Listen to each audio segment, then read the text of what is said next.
السلام عليكم ورحمة الله وبركاته. بكرة يا جماعة في ماتش مهم جدا للنادي الأهلي، ماتش الأهلي ونادي بيراميدز. طبعا ماتش الساعة 9 بالليل.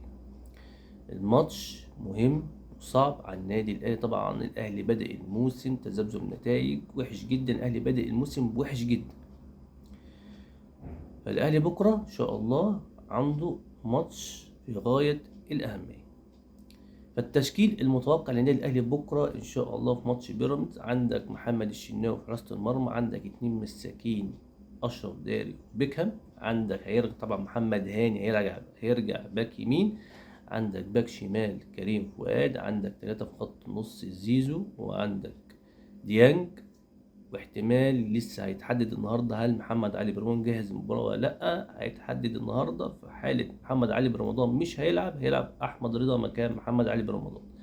عندك ناحية اليمين تريزيجيه، ناحية الشمال أشرف بن شرقي، وعندك مهاجم صريح محمد شريف. ده التشكيل يا جماعة المتوقع لمباراة الأهلي ونادي بيراميدز. طبعا نادي بيراميدز فيه لعيبة أساسية مهمة جدا مش هتلعب بكرة مباراة الأهلي. عندك مصطفى فتحي إصابة، عندك رمضان صبحي إصابة، عندك الشيبي طرد، طبعا عندك بيع إبراهيم عادل من أهم اللعيبة المؤثرة جدا على نادي بيراميدز السنة دي، إبراهيم عادل.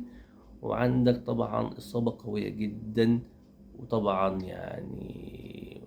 يعني إصابة موجعة لنادي بيراميدز. يعني طبعا إصابة محمود مرعي المدافع الأساسي في نادي بيراميدز، طبعا إصابة قوية مش هيلعب ماتش الأهلي. طبعا الماتش أنا عارف في لعيبة كتير مش هتلعب في نادي بيراميدز ولاعيبة أساسية ومؤثرة جدا، بس الماتش خارج التوقعات. ماتش الأهلي ونادي بيراميدز طبعا ماتش بتبقى قوية جدا، وإن شاء الله بالتوفيق للنادي الأهلي.